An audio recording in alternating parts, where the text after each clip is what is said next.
Muy buenas noches. Hoy daremos inicio al simposio en el que tocaremos los temas de la comunicación y el manejo de conflictos.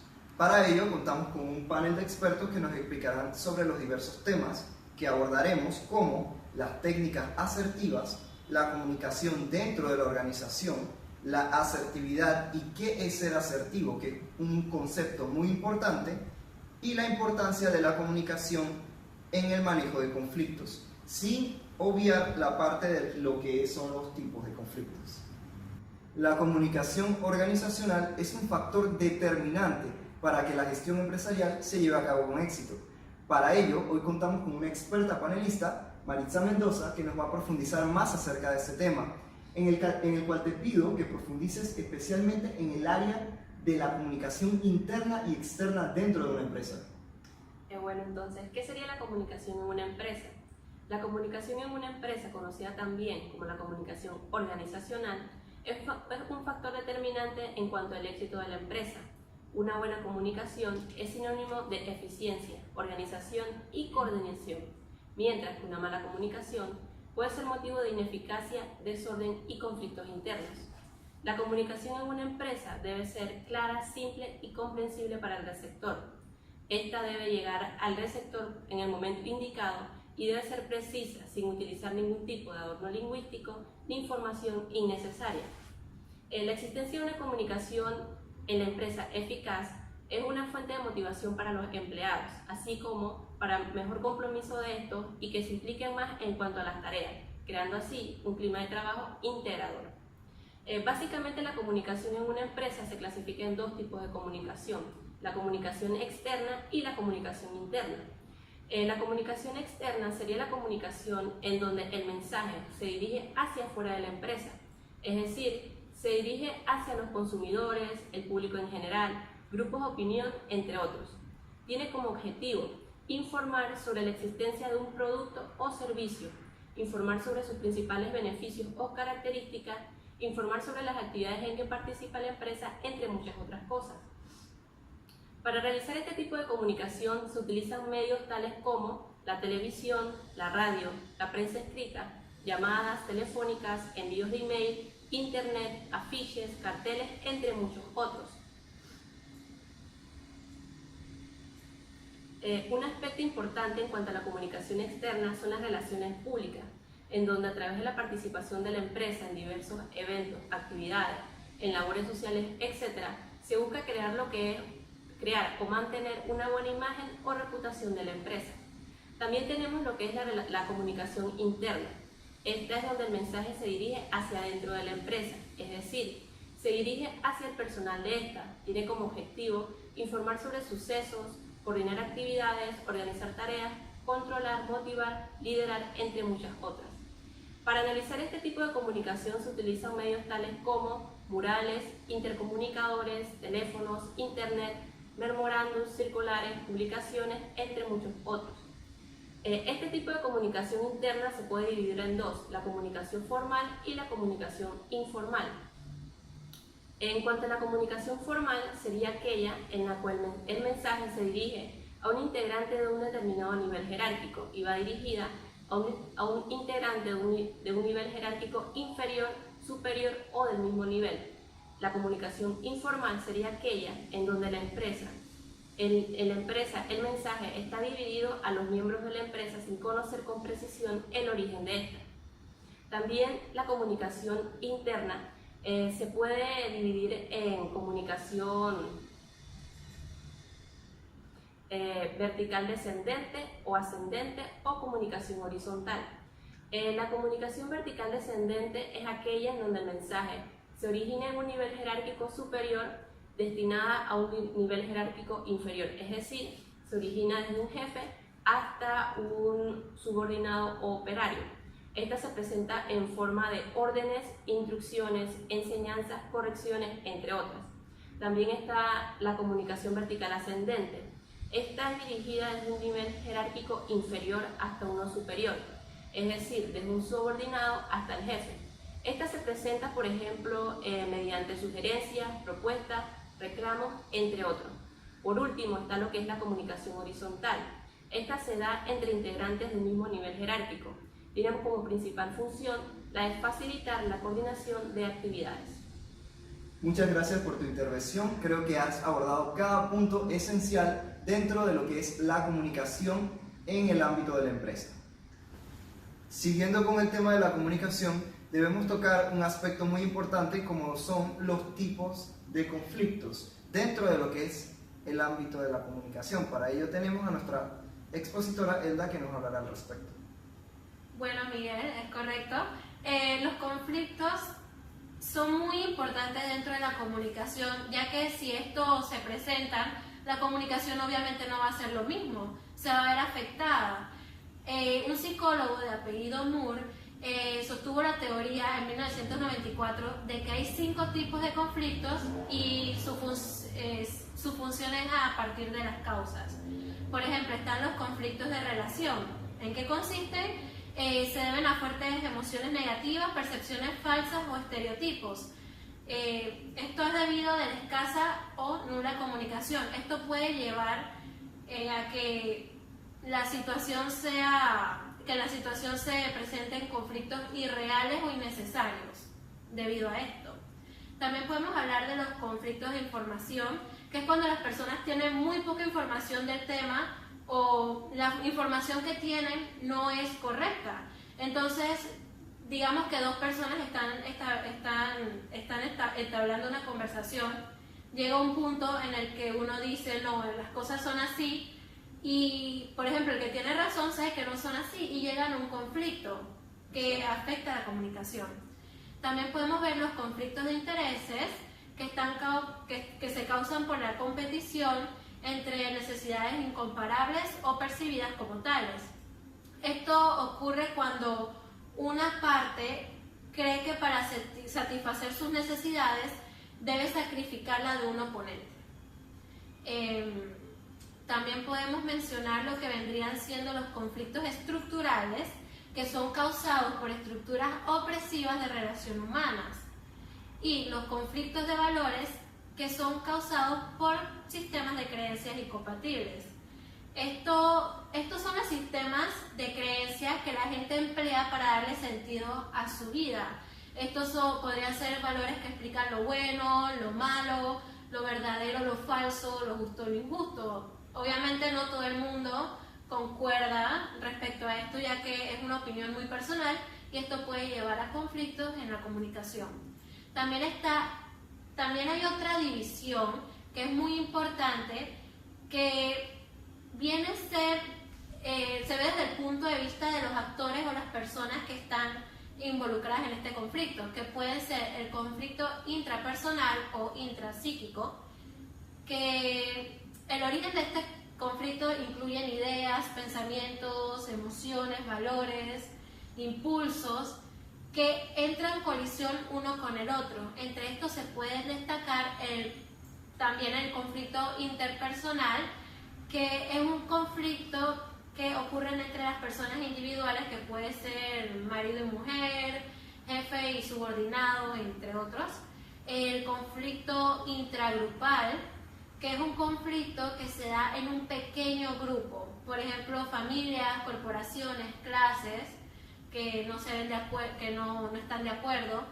El conflicto intergrupal, que es el último nivel de conflicto y se produce entre 2 grupos. Puede ser 2 naciones en guerra, un sindicato o un patronal. Muy valiosa información que de seguro ha llegado a los oídos de toda nuestra audiencia. Como hemos visto en las previas exposiciones del simposio que han hecho Maritza y Elda, los temas principales es lo que es la comunicación y el manejo de conflictos. Ahora bien, Jamie, quiero preguntarte, ¿cómo influye lo que es el tema de la comunicación en el manejo de los conflictos? Pues parece mentira, pero la comunicación influye bastante en cómo nosotros podemos llevar a cabo un conflicto, ya sea en nuestro ámbito de trabajo, nosotros como piloto o en cualquier otro tipo de trabajo. Pues nada trae más problemas a las empresas familiares que el conflicto entre los miembros, ya sea si es una empresa familiar, de la familia, y la frustración que le genera la inhabilidad de comunicarse satisfactoriamente entre cada uno de ellos. Pues Han habido muchos estudios y han dicho que si tú no llevas una comunicación apropiada con una persona al momento de que tengan problemas, que es algo que pasa en toda empresa, va a ser más difícil enfrentar un conflicto. No es que sea más fácil, ni que te lo vaya a solucionar, pero va a hacer que todos lleguen a un mismo acuerdo y pues puedan tener un resultado que a todos les parezca. Los miembros de una compañía muchas veces temen hablar sobre temas difíciles para evitar entrar en conflicto, pero realmente el no hablar de estos temas significa aumentarlo. El conflicto abierto es una señal de interés. Nosotros hablamos de un tema, nosotros discutimos un tema porque obviamente nos incomoda tener diferencias del mismo tema entre nosotros. Y si somos miembros de una compañía, de una empresa, pues lo más óptimo sería es que todos tuviésemos la misma manera de pensar acerca de una situación. Por lo tanto, contar con una comunicación abierta es la única manera para manejar bien cualquier situación que nos pueda traer problemas en lo que estemos haciendo. Pero para esto es necesario saber escoger un buen momento, un buen lugar, pues hacerlo de la manera equivocada puede llegar a ser más perjudicial que beneficioso para nosotros. El punto de partida para el manejo de un conflicto es tener una buena comunicación entre las personas que estén llevando a cabo el conflicto. Pues hay muchas técnicas para tener una buena comunicación. Una de ellas es aprender a escuchar, saber y demostrar interés en lo que la otra persona te está comentando o te está expresando. Evita malinterpretar a los otros y ser tú mismo malinterpretado por ellos. Por esto es importante que permitas a los demás completar sus ideas y no interrumpir mientras ellos estén comentándote acerca de algo. Construye y mantén la confianza. Para esto es necesario que confíes en las personas y que tú le hagas comunicar que ellos también pueden confiar en ti. Por esto es importante que tengas mucha confianza en ti mismo y que converses con tranquilidad. Permite a otros expresar sus sentimientos libremente. A veces, muchas personas lo que solamente quieren recibir es un apoyo, saber que alguien está ahí para escucharles. Afrontar las diferencias de una manera neutra. Cuando te enfrentas a un desacuerdo, trata de ser objetivo. Deja a un lado la emocionabilidad y no trates de personalizar todo lo que está ocurriendo entre ustedes. Siempre estén como una meta objetiva y no te involucres mucho emocionalmente con lo que está sucediendo. Otra técnica para llevar a cabo una buena comunicación entre las personas o entre tus compañeros de trabajo es saber comunicarte directamente a alguien. No pidas a nadie que lleve los mensajes por ti. Ten una buena comunicación tú misma con esa persona. Ese es un grado de responsabilidad que no toda persona tiene. Y pues siempre está involucrado directamente con la persona en cuestión. Comprende muchas veces que a veces los conflictos tienen un origen más profundo. Trata de comprender la raíz del problema y ponte en los zapatos de las demás personas. Y así puedes comprender el motivo profundo de lo que está pasando o por qué esa persona se comporta de esa manera. Ayuda a los demás a fortalecer su autoestima. En la medida en que el otro se sienta bien consigo mismo y cuente con una buena autoestima, así se comunicará más fácilmente y presentará una tendencia a resolver conflictos de una manera constructiva. Y por último, pero no menos importante, no te quedes atrapado en el pasado. Bríndale a las personas una segunda oportunidad a las situaciones y obsérvalas en el presente como lo que son, sin dejarse vencer por los recuerdos pasados. Creo que todas estas técnicas que he mencionado pues ayudan bastante a una persona a relacionarse de mejor manera con otra persona. Y como mencioné al principio, ya puede ser nuestro ámbito laboral, así también familiar, etc. Todo esto siempre es importante, no solo ponerlo a práctica en un trabajo, sino también en nuestra vida, porque la comunicación es algo que no solamente utilizamos en el trabajo o en los grupos de proyectos en la universidad o en la familia, pues es algo que va más allá. Creo que son muy interesantes estas técnicas que mencionas, Jamie, y me quedo con el hecho que dijiste que para una buena comunicación debemos aprender a escuchar. Para lograr una buena comunicación es necesario que seamos asertivos. Y para explicar este concepto tenemos a la expositora Yaciris Lazarus, que nos va a hablar acerca de esto. Bueno, la asertividad es la estrategia de comunicación que nos permite defender nuestros derechos y expresar nuestra opinión, gustos e intereses de manera libre y clara, sin agredir a otros y sin permitir que nos agredan. Una conducta asertiva nos permite hablar de nosotros mismos, aceptar cumplidos, pedir ayuda, discrepar abiertamente, pedir aclaraciones y sobre todo aprender a decir no. Es muy importante destacar dos definiciones de la asertividad. Primeramente, Andrew Salter la definió como un rasgo de personalidad y pensó que algunas personas la poseían y otras no. Sin embargo, Wolf y Lazarus la definieron como la expresión de los derechos y sentimientos personales y hallaron que casi todo el mundo podía ser asertivo en ciertas situaciones y absolutamente ineficaz en otras. Por lo tanto, comprendemos entonces que la conducta asertiva se puede entrenar, es decir, que se puede aprender. De esta manera se aumenta el número de situaciones en que vamos a tener una respuesta asertiva, disminuyendo al máximo aquellas respuestas que nos provoquen decaimiento u hostilidad. Es derecho y obligación de cada uno protegerse de situaciones que nos parezcan injustas o desmedidas, ya que cada uno conoce mejor que nadie lo que necesita o lo que le molesta.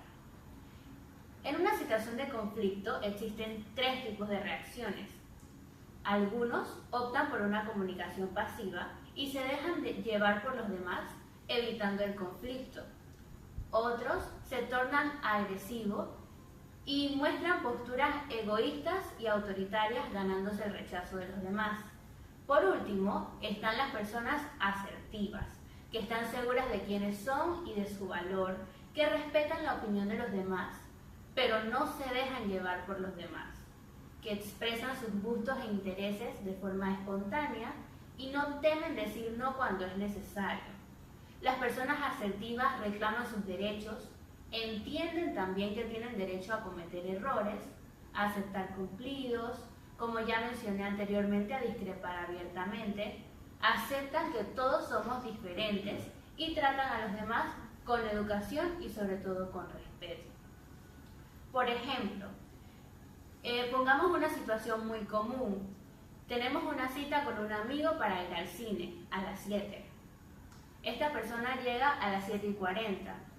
Tienes tres opciones: ser agresivo y molestarte de forma autoritaria con el amigo, ser pasivo y no mencionar nada, y lo correcto que sería ser asertivo, mencionarle tu molestia pero sin que esto cause un conflicto.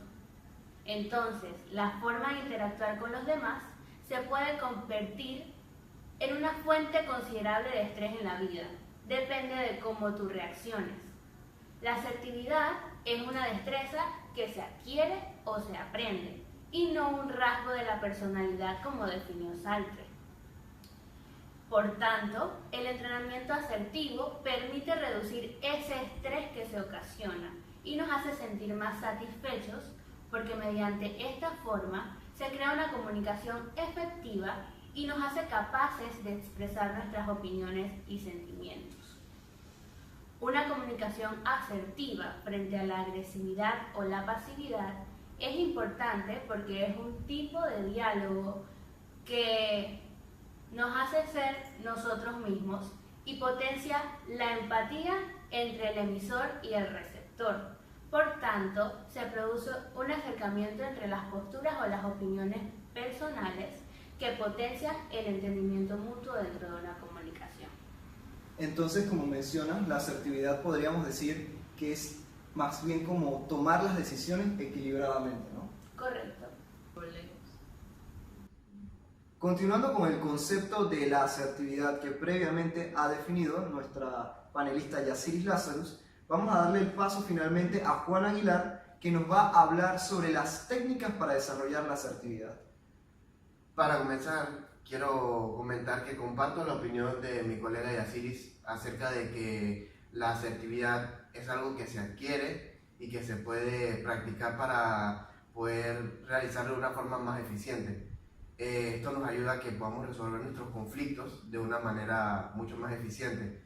La autoestima fuerte y sana fomenta la asertividad y a su vez, en cada ocasión en que se practica la asertividad, esto promueve una buena autoestima.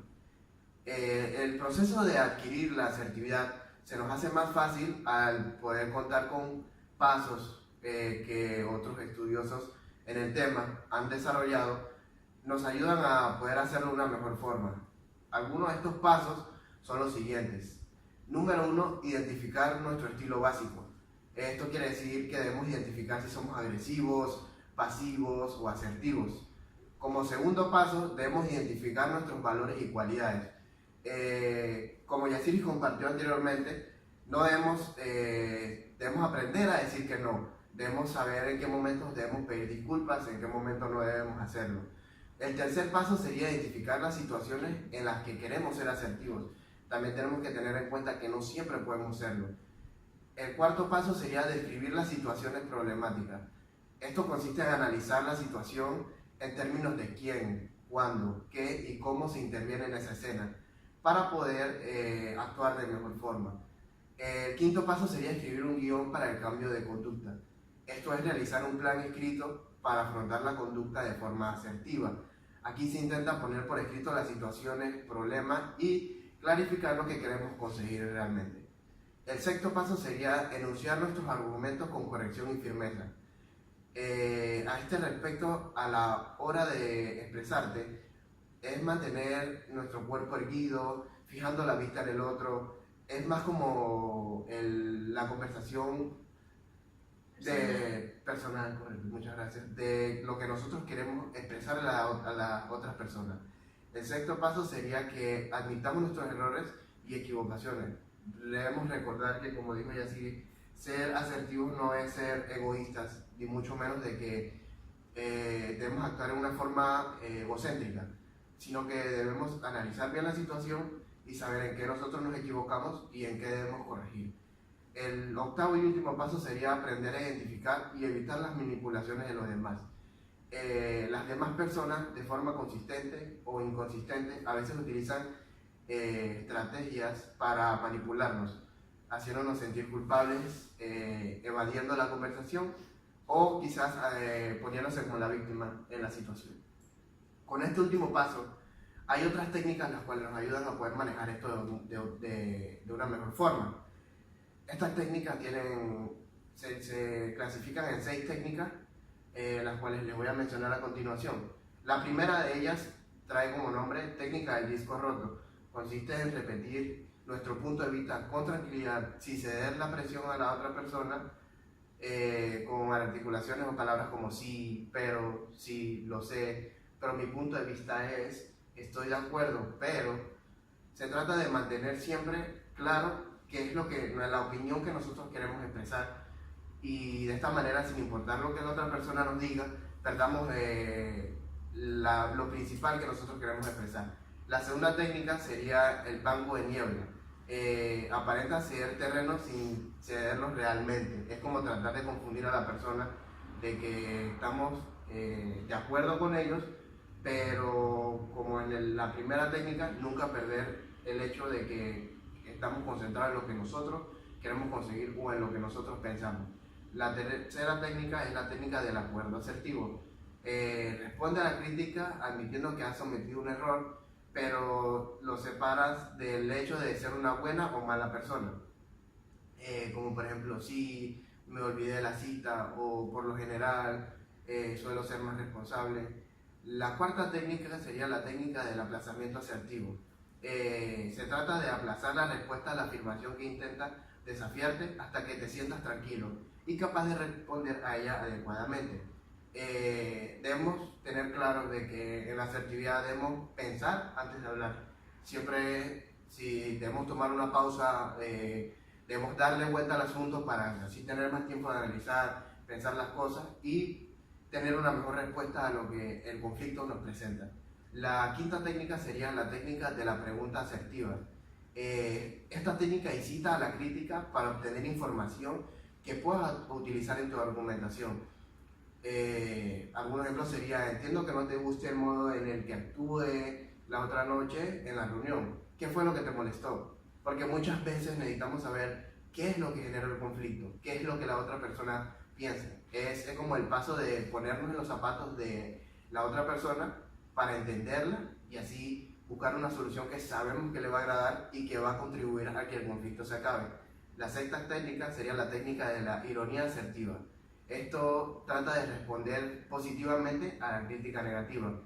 Un claro y único y conciso ejemplo sería el decir gracias, porque el ser agradecido con la otra persona por escucharnos, por tratar de entender nuestra idea, y esto lo hace sentir como más cómodo y obviamente ayuda mucho más a poder resolver el conflicto. Gracias, Juan, por tu intervención. Creo que hay diversos aspectos que has abordado que definitivamente son muy importantes. Por ejemplo, en los 8 pasos que mencionas, se puede destacar que hay personas que no aprenden a admitir sus errores y equivocaciones, y debemos saber que todos somos humanos y que de cierto modo nos equivocamos en algunas ocasiones, no somos perfectos. También me quedo con lo que dijiste, muy importante: pensar antes de hablar. Llegando al final del simposio, es importante agradecer a nuestros expertos panelistas que han contribuido con cada uno de sus conocimientos al desarrollo de este tema, que era la comunicación y el manejo de conflictos. Como conclusión tenemos que la comunicación es importante para el éxito de una empresa. Asimismo, esta fomenta la motivación en los trabajadores, creando lo que es un clima de trabajo integrador. Para evitar conflictos es importante que apliquemos el concepto de pensar antes de actuar, para que la toma de decisiones sea equilibrada. Esto según el principio que mencionaban nuestros expertos sobre la asertividad, que no es más que mantener nuestros puntos de vista sin recurrir a actuar por impulso, pero manteniendo nuestros ideales y comunicando nuestras ideas de manera adecuada. Adquiriendo los conocimientos referentes a los tipos de conflictos, podemos identificar y actuar al encontrarnos ante uno de ellos, buscando la manera o la mejor manera, debo corregir, para resolver los problemas, utilizando la comunicación.